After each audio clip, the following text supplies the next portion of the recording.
जो रिगिंग का तरीका है वो बड़ा साइंटिफिक है। और उस रिगिंग में वो लोग जो है वो जो बूथ लेवल एजेंट होते हैं बीजेपी के उनको भी अपनी तरफ मिला लेते हैं। और अधिकतर उसके लिए वो पैसे वैसे दे के भी मिला लेते हैं। और इसी तरह से काउंटिंग सेंटर्स में जो काउंटिंग एजेंट हैं उनको भी पैसे वैसे दे के मिला लेते हैं। इसको कैसे रोकेंगे आप? देखिए, तो उनका स्ट्रैटेजी रहता ही है। तो इसको रोकने के लिए या इसको थोड़ा चेक में लाने के लिए 2021 में मैंने एक याचिका दायर किया था कलकत्ता हाई कोर्ट में कि हर एक पोलिंग बूथ में कैमरा होना चाहिए, क्योंकि हर एक पोलिंग बूथ में भाजपा का पोलिंग एजेंट भी बैठता नहीं है, बहुत से जगह है। तो उसमें हाईकोर्ट हमारा फेवर में ऑर्डर दिया था।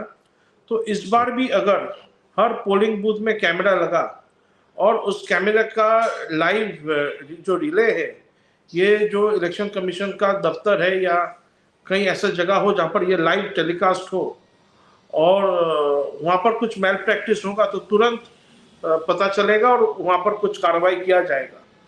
तो हम लोग को क्रिकेट में भी देखिए थर्ड अंपायर होता है, तो यहाँ पर भी पोलिंग बूथ में कैमरा होना चाहिए। और ये जो डिजिटलाइजेशन है इसका फायदा हम सबको लेना चाहिए और एकदम फ्री एंड फेयर इलेक्शन हो। ये तभी संभव है बंगाल में जब पूरा हम लोग इस तरह का गैजेट्स और कैमरास का हम लोग फायदा लेंगे। बिहार में तो 100% वेबकास्टिंग था, तो बंगाल में भी होगा। हाँ, बंगाल में भी इस बार होगा, ऐसा हम लोग को आशा है। पिछली बार जो पोस्ट पोल वायलेंस हुआ था उससे लोग बहुत डरे हुए हैं अभी भी, क्योंकि उनको लगता है कि पोस्ट पोल वायलेंस फिर होगा तो उसमें फिर बीजेपी उनको बचा नहीं पाया था और बहुत सारे लोग जो थे वो मैदान छोड़ के भाग गए थे।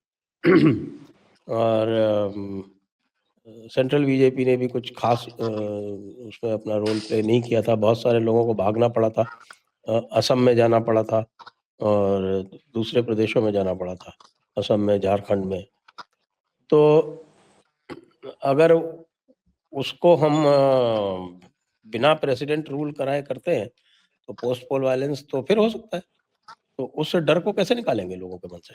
देखिए, आपका ये जो प्रश्न है ये यहाँ के आम लोगों का भी ये प्रश्न है, ये तो सच्चाई है। पर मुझे ऐसा लगता है कि इस बार जो है चुनाव आयोग, इलेक्शन कमीशन और सेंट्रल गवर्नमेंट लोगों का सुरक्षा का ध्यान रखेगा। और इसके साथ साथ देखिए, अत्याचार कर कौन रहा था? जो टीएमसी के गुंडे हैं वो लोग, जिहादी है वो लोग कर रहा था और अपने पड़ोस वाले के ऊपर कर रहा था। ये तो नहीं कि वो 100 किलोमीटर 200 किलोमीटर दूर जाकर अत्याचार कर रहा है। एक ही मोहल्ले में रहते हैं, ये टीएमसी करता है, दूसरा बीजेपी करता है, उसको पीट दिया पकड़ के, ऐसा ही हो रहा था। तो इसमें क्या है, लोकल रेजिस्टेंस तैयार होना चाहिए, मैं जैसे कि पहले बताया। और सेंट्रल गवर्नमेंट को पुलिस के ऊपर अच्छा एकदम कड़ा डायरेक्शन देना चाहिए कि prompt action and fair action का। और अगर राष्ट्रपति शासन लागू होता है ये तो सबसे अच्छा है, ये सबसे अच्छा है। पर ये तो पूरा सिचुएशन और सेंट्रल गवर्नमेंट के ऊपर निर्भर कर रहा है। ये तो सेंट्रल गवर्नमेंट के ऊपर आप लोगों को भी थोड़ा दबाव डालना चाहिए ना कि यहाँ पे प्रेसिडेंट रूल लगाया जाए।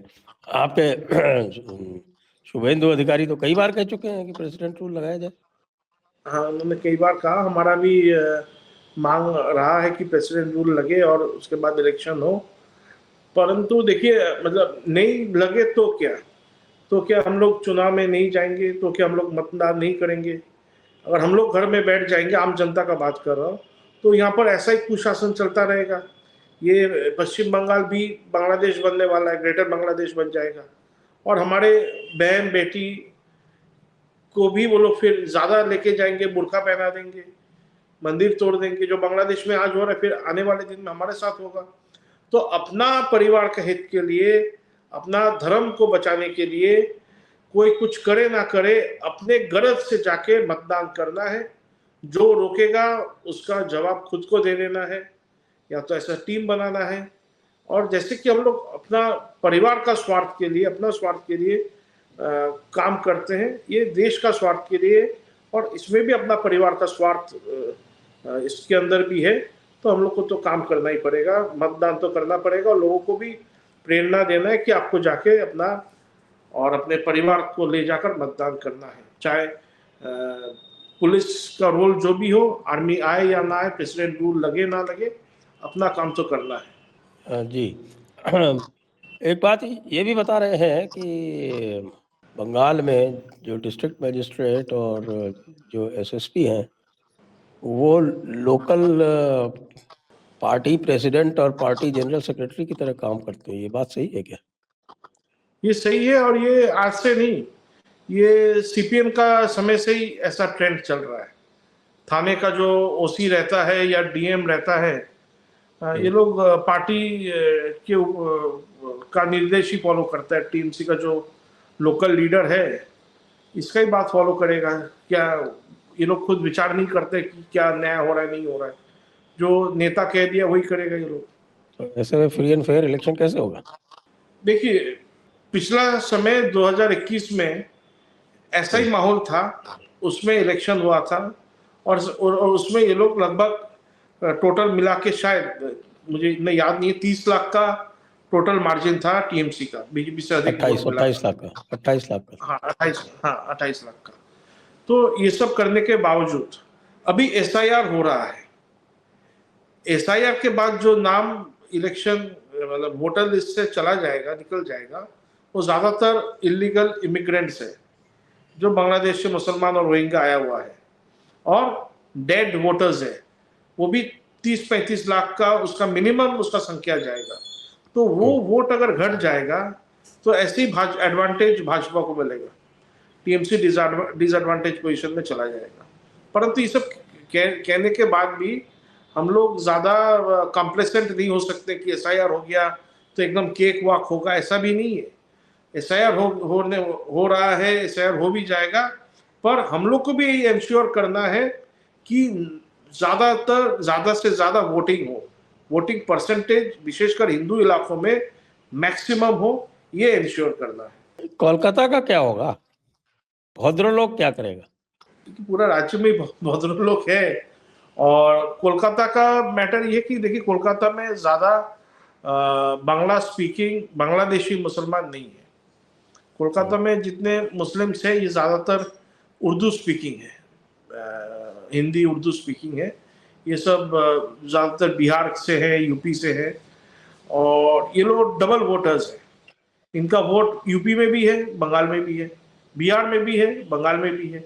अब ये समझना है कि बिहार का एसआईआर के समय ये लोग का नाम वहां रह गया कि वहां से चला गया, तो बंगाल में रह गया कि नहीं, ये एक विषय है जिसको जो देखने लायक है आने वाले समय में।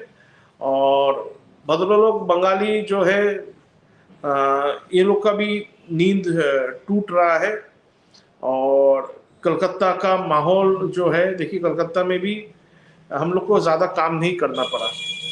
भाईजान लोग, जिहादी लोग ही यहाँ के भद्रलोक का नींद हराम कर चुका है।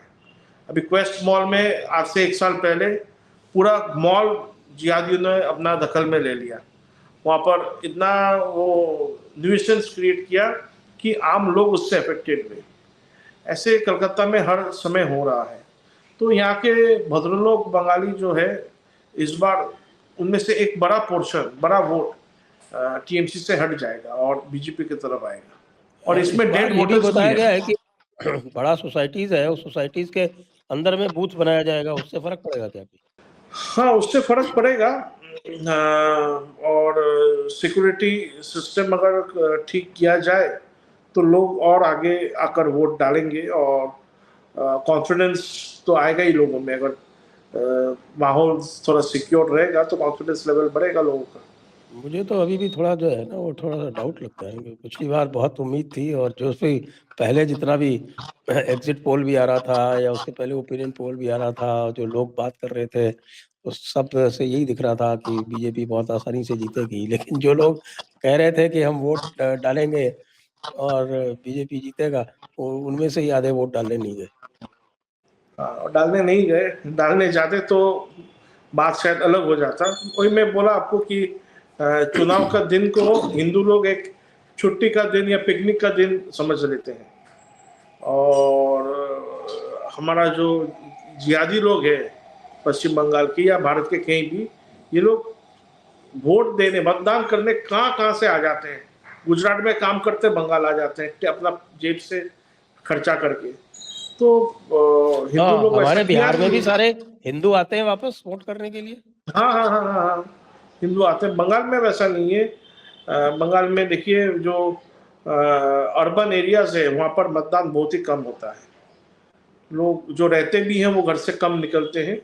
पर देखिए ये इलेक्शन कमीशन का भी एक ऐसा ये होना चाहिए कि स्टेप लेना चाहिए कि लोग और ज़्यादा वोट दे, आगे आके मतदान करें। इसका भी कुछ उपाय इलेक्शन कमीशन को करना चाहिए कि मतदान कंपलसरी होना चाहिए।